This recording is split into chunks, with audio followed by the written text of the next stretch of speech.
ఈరోజు మరి అసెంబ్లీ కార్యక్రమాన్ని కొంచెం కుదించుకుంటున్నాము. అంటే రెగ్యులర్గా జరిగే కార్యక్రమాలు కాకుండా, ఎందుకనంటే ఆల్రెడీ రిపబ్లిక్ డే సెలబ్రేషన్స్ మన పాఠశాలలో జరిగినాయి. అప్పుడు కొన్ని చక్కగా మీ తోటి స్టూడెంట్స్ మీరు కూడా శకటాలని చక్కగా ఇక్కడ ఒక మార్చ్ పాస్ట్ లాగా చేశారు కదా. వాళ్ళల్లో మనకి జడ్జెస్గా మరి పిజేపీ రవి మాస్టారు, ఇంకా మన ఆఫీస్ స్టాఫ్, ఇంకా కొంతమంది టీచర్స్ జడ్జెస్గా ఉండి కొన్ని సెలెక్ట్ చేశారు. వాళ్ళకి మరి ప్రైజెస్ అంటున్నారు రోజు. నన్ను మా ప్రైజెస్ ఇవ్వడం లేదు సార్. అలాగే కల్చరల్ యాక్టివిటీస్ చేశారు కొన్ని చక్కగా. మరి చాలా బాగా అభినయం చేశారు కాబట్టి వాళ్ళలో కూడా ఫస్ట్ సెకండ్ మరి సెలెక్ట్ చేశారు. వాళ్ళకు కూడా ప్రైజెస్ ఇచ్చేసి ఫాస్ట్గా మనం ఆ బహుమతి ప్రదానోత్సవం కంప్లీట్ అవ్వడం, మళ్ళీ క్లాసెస్కి వెళ్ళిపోవాలి ఫాస్ట్గా. అందుకని రిపబ్లిక్ డే రోజున విద్యార్థుల్లో క్రియేటివిటీ తెలుసుకోవడం కోసం, సృజనాత్మక పరిశీలించడం కోసం హెచ్ఎం గారు మరి శకటాలను ప్రవేశపెట్టడం, మరి దానికి నేను, శ్రీనివాస్ సార్ గారు, తర్వాత ప్రభాకర్ సార్ గారు లీడర్లు పిలిచి క్లాస్ టీచర్స్కి ఏమీ శ్రమ లేకుండా లీడర్ల వరకే వాళ్ళని పార్టిసిపేట్ చేయించకుండా లీడర్ల వరకే అని చెప్పి పిలవడం జరిగింది. అయితే ఏంటంటే ఇంట్రెస్ట్గా క్లాస్ టీచర్స్ కూడా ఇన్వాల్వ్ అయిపోయి చాలా చక్కగా దిగ్విజయంగా మరి ఆ గణతంత్ర దినోత్సవాన్ని మనం పూర్తి చేసుకున్నాం. మరి ఇందులో విజేతలైన వారు టకటకా వచ్చి తీసేసుకోండమ్మా. ఫస్ట్ ప్రైజ్ వచ్చి 8th A సెక్షన్కి వచ్చింది శకటానికి, వ్యవసాయం అనే శకటం. ఇందులో ఉన్న విద్యార్థులందరూ కూడా వచ్చేసేయాలి. ప్రధానోపాధ్యాయులు వారి చేతుల మీదుగా బహుమతి ప్రదానం జరుగుతుంది. భార్గవి, శ్రీ మహాలక్ష్మి, ప్రశాంతి, వర్షశ్రీ, ఉషశ్రీ, ప్రవళిక ఎస్, ప్రవళిక జీ, వర్షిత, దివ్య, నన్విత, సంధ్య, ఆఫ్రిన్, శిరీష, శబనం, రక్షిత, అఫీజా, జ్యోతిర్మయి, భాను, జ్యోతిశ్రీ, రేష్మ, కుందన, భువనశ్రీ, కృప, ఫాతిమా, ఆస్మిన్, హరిణి, ప్రాచీదేవి, అక్షయ, హేమశ్రీ. మరి వీళ్ళందరికీ లీడర్గా ఉండి టీంని చక్కగా లీడ్ చేసిన పవిత్ర స్పోర్ట్స్ రకరకాల మాస్కులు ధరించి స్పోర్ట్స్ సంబంధించిన అన్ని కూడా ప్రదర్శించిన మరి 7th C section second place వచ్చిందమ్మా. టి లావణ్య, ఏ నందిని, దిల్షాద్, తేజస్విని, వేదశ్రీ, అఫ్సానా, యజ్ఞప్రియ, షాయిదున్నీసా, నందిని, జ్యోతి, లహరి, నిహారిక.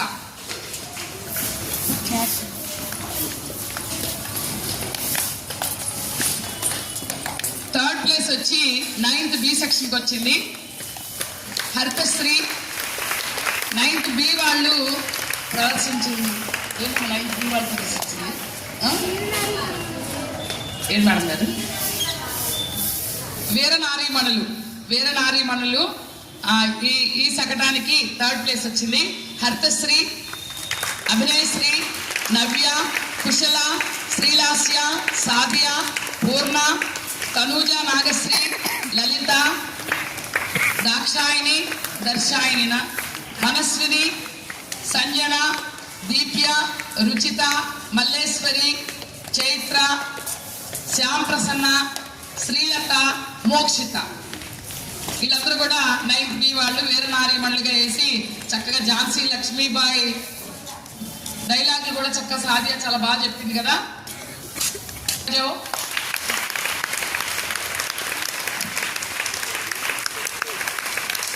ఇదే మన భారతం అనే సాంగ్కి Shravana Durga 8th C, Saini 8th C, Deeksha 8th C, Pavani 8th C, Sharmila 8th A, Varshitha 8th A, S, Pravalika 8th A. చక్కగా శ్రీవాణి మేడం గారు చాలా బాగా విద్యార్థుల్ని తర్ఫీదిచ్చారు. మేడం గారికి కూడా జోరుదార్ తాలియా. అలాగే చర్చిత 8th B, Chinni 8th B, Navyasri 8th B. Cultural programme లో భాగంగా జై హో సాంగ్ డాన్స్. ఇప్పటివరకు సామూహిక గీతాల్లో అయిపోయింది. ఇప్పుడు డాన్స్ జై హో సాంగ్ డాన్స్ కి దేవి ప్రియ భావన, బి హారిక, స్నేహజ్యోతి, దీవెన, రోషిని. మరి ఈ డాన్స్ ప్రిపేర్ చేసిన మేడం గారికి కూడా ఒకసారి జోరుదార్ తాలియా. చాలా బాగా చాలా చక్కగా ప్రదర్శించారు ఆ రోజు. అలాగే ఆ రోజు స్పీచ్ పూజాలహరి 10C అమ్మా 10C పూజాలహరి పిలవండి ఒకసారి, క్లాస్లో ఉన్నట్టుంది. 10C పూజాలహరి. అలాగే ఆ రోజు చక్కటి స్కిట్ను ప్రదర్శించారు 6th క్లాస్ విద్యార్థినులు సౌమ్యలక్ష్మి, ప్రీతి సాయిలక్ష్మి, నిహాలి, లక్ష్మీప్రియ, ఆయేష, భవాని. చాలా బాగా చెట్ల గురించి, పర్యావరణం గురించి చక్కటి స్కిట్ని ప్రదర్శించారు. మోరల్ వాల్యూస్ ఉండేట్టుగా మరి పిల్లల్లో మోరల్ వాల్యూస్ నింపడానికి అనుగుణంగా ఈ స్కిట్ చాలా చక్కగా ఉంది.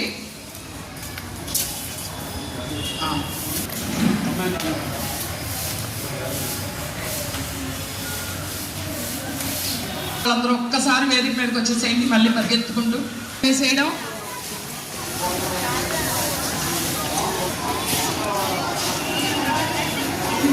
అమ్మా సెకటాల్లో 8C డీజే యోష్న, శశిప్రియ, ఆకాంక్ష, పూర్ణమహిత, అమీనా, రేష్మ, త్రిష, దుర్గాదేవి, ప్రవల్లిక, ఫరీదా, అప్రిత, గౌస్య, లాస్య, సింధుశ్రీ, శ్రావ్య, అఖిల, దీప్తి, దుర్గా భవాని, కార్తీక, జువేరియా, కే కీర్తన, మాధవి, శైలజ, గీతిక, లావణ్య, కే హారిక, శ్యామిని సాయి, జయలక్ష్మి, సిరి, హర్షిని, జాగ్రత్త. ఇంకో ఎందుకంటే ఇంతమంది పార్టిసిపేట్ చేయడం అంటే చాలా గ్రేట్. ఏదైనా సరే ఒక కార్యక్రమం ఉందంటే మరి చూడండి, క్లాస్ మొత్తం ఇన్వాల్వ్ అయిపోయారు. అది యూనిటీ అంటే. క్లాస్ మొత్తం ఇన్వాల్వ్ అయ్యి చాలా దిగ్విజయంగా ఆ శకటాలని అందరూ కూడా అన్ని సెక్షన్ల వాళ్ళు చాలా చక్కగా తయారు. మరి ఆశ ముందుకు వస్తారు.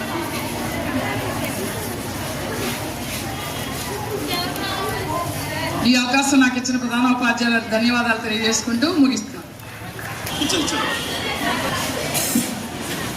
చూడండి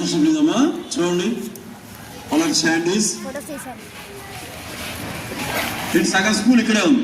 హ్యాపీగా ఎంజాయ్ చేశారు, ప్లస్ హ్యాపీగా ఇంక్లూడ్ అయ్యారు. కాబట్టి మిగతా వారు కూడా ఏ కార్యక్రమం జరిగినా, ఏ ప్రోగ్రామ్ జరిగినా స్కూల్లో దానిలో పార్టిసిపేట్ చేయడానికి ప్రయత్నం చేయండి. ఎందుకన్నారా యాక్టివ్గా పార్టిసిపేట్ చేయాలి. మరి స్టేజ్ పేరు ఉండకూడదు. మీకు స్టేజ్ పేరు లేకుండా చక్కగా మాట్లాడాలి, చక్కగా మీకు తెలిసిన ఆ స్కిల్ని ప్రదర్శించాలి. మరి వీళ్ళందరూ కూడా వాళ్ళకి ఆ స్కిల్ని ఏం చేశారు, ప్రాక్టీస్ చేసుకుని మన ముందు ప్రదర్శించారు. కాబట్టి మీలో లేని లక్షణం వీళ్ళలో ఏదో ఉంది కాబట్టి స్టేజ్ మీదకి వచ్చారు. ప్రైజ్ కాదు ముఖ్యం, స్టేజ్ మీదకి వచ్చారు. స్కూల్ లెవెల్లో స్టేజ్ మీదకి రావడం అంటే మరి అది చాలా మన గుర్తుండిపోయే స్మృతులు. మన మెమరీ పవర్ ఆ మెదడులో పలానా నిలబడిపోయి ఉంటాయి. నేను పలానా క్లాసులో ఈ ప్రైజ్ తీసుకున్నాను, పలానా అప్పుడు నన్ను హెచ్ఎం గారు పిలిచారు, నాటిపోతుంది. ఆ స్ఫూర్తితోనే మనం ఇంకా ఇంకా విజయాలు సాధించే అవకాశం ఉంటుంది జీవితంలో. ఉంటున్నారా? మరి ఆ దృష్టిలో పెట్టుకోండి. చక్కగా మరి రేపేంటి స్వచ్ఛాంధ్ర, రేపు మార్నింగ్ స్వచ్ఛాంధ్ర చేయాలి మనం.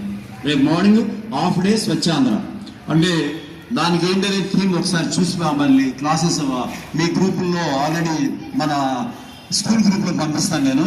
థీమ్ అంటే ఏంటంటే మనం చుట్టూరు ఉన్న పరిసరాలని నీట్గా ఉంచుకోవాలి, ప్లస్ ప్లాస్టిక్ వాడకూడదు ఎక్కువ. టీ గ్లాసెస్ కానీ, వాటర్ గ్లాసెస్ కానీ, రాగి జావ తాగుతున్నాం, స్టీల్ గ్లాస్ తెచ్చుకోవాలి మనం. విన్నారా? అంతేగాని డిస్పోజబుల్ ప్లేట్ కదా అని వాడేస్తాం. దానిలో పల్చటి ప్లాస్టిక్ పొర ఉంటుంది పైన, అది కరగదు, ఎన్ని సంవత్సరాలైనా అలా ఉండిపోతుంది. దానివల్ల రాసి మీకు తెలుసు ఏమవుతుంది, అది భూమిలో అలా ఉండిపోయి భూమి పొరల్లో మన గ్రౌండ్ వాటర్, భూగర్భంలో ఉండే మనం వాటర్ వాడుకుంటున్నాం కదా, పంపుల ద్వారా వస్తుంది కదా, అదంతా కూడా భూగర్భ జలాలన్నీ కూడా కాలుష్యం అయిపోయి మనకి మరి తర్వాత తరాలకు మనం ఇచ్చేది మంచి నీళ్ళు ఇవ్వలేము. ఇప్పుడు చూడండి, మేము చిన్నప్పుడు నీళ్ళు కొనుక్కోవడం అనేది మాకు తెలియదు. ఇప్పుడు వాటర్ కొనుక్కుంటున్నాం వాటర్ బాటిల్తో. అవునా? ఎందుకని? బయట వాటర్ మంచిగా లేదు, పాడైపోయిందనే ఉద్దేశంతో. అవునా? మరి అది ఎవరు చేశారు? దేవుడు చేశాడా? మనమే, మనకు తెలియకుండా ఈ మానవుడే ఇలా చేశాడు అన్నమాట. ఆ ప్లాస్టిక్ వ్యర్థాలు ఎక్కువ అవడం, మరి జంతు వ్యర్థాలు ఎక్కువ అవడం, దానివల్ల భూగర్భ జలాలు కాలుష్యం పెరిగిపోయి మరి వాతావరణంలో కాలుష్యం కూడా పెరిగిపోతుంది. కొంతసేపు మనం మన రూమ్లోకి వెళ్ళి ఇలా బెంచ్ మీద ఎలా అంటే దుమ్ము వస్తుందా లేదు? దుమ్ము అది మనం ఇక్కడ లేస్తుంది చుట్టూరు పరిసరాల్లో వాహనాలు ఎక్కువ అవడం వల్ల వాయు కాలుష్యం పెరిగిపోతుంది, జల కాలుష్యం పెరిగిపోతుంది. మరి దానివల్ల మనం మరి నెక్స్ట్ తరాలకి ఇచ్చేది మనం పెద్ద ఒక 10 కోట్లు సంపాదించి మన పిల్లలకి ఇవ్వడం కాదు.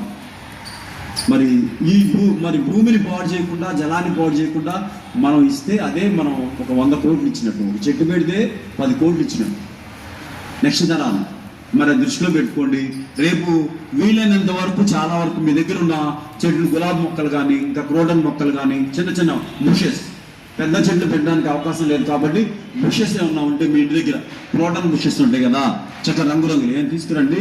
మన టీచర్స్ ఇక్కడ పెట్టిస్తారు మీకు ఆ గ్రౌండ్లో. నెమ్మదిగా దాన్ని కల్టివేట్ చేయొచ్చు.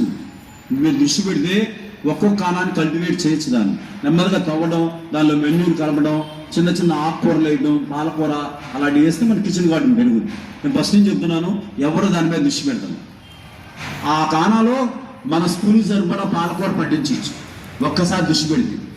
చక్కగా దాన్ని మెత్తగా దాన్ని మెదిపేసి మడ్డులు చేసి పాలకూర, తోటకూర అలాంటివి వేసుకున్నాం అనుకోండి.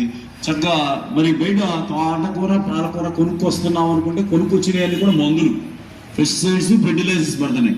దానివల్ల మనకు క్యాన్సర్ వస్తుంది. ఉన్నారా?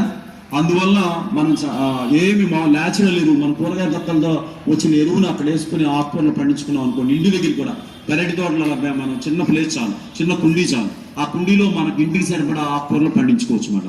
దాని మీద దృష్టి పెడితే మనం స్వచ్ఛాంధ్ర చేసిన దానిలో మనం కూడా భాగస్వామ్యం అవుతాం. అలాగే మీ అందరికీ ఏంటంటే రేపు 3rd సాటర్డే కాబట్టి ఆఫ్టర్నూన్ ఇక్కడ కాంప్లెక్స్ మీటింగ్ ఉంటుంది మన స్కూల్లో. అన్ని స్కూళ్ళు ఉంటాయి కాబట్టి రేపు మధ్యాహ్నం భోజనం చేసిన తర్వాత ఇంటికి వెళ్ళిపోవాలి. పేరెంట్స్ చెప్పండి, స్కూల్ లేదు, మీ గ్రూపుల్లో పెడతారు టీచర్స్, స్కూల్ లేదు రేపు మధ్యాహ్నం ఇంటికి వచ్చేస్తామని చెప్పండి. దానికి ఆల్టర్నేటివ్ అరేంజ్మెంట్ చేసుకోండి.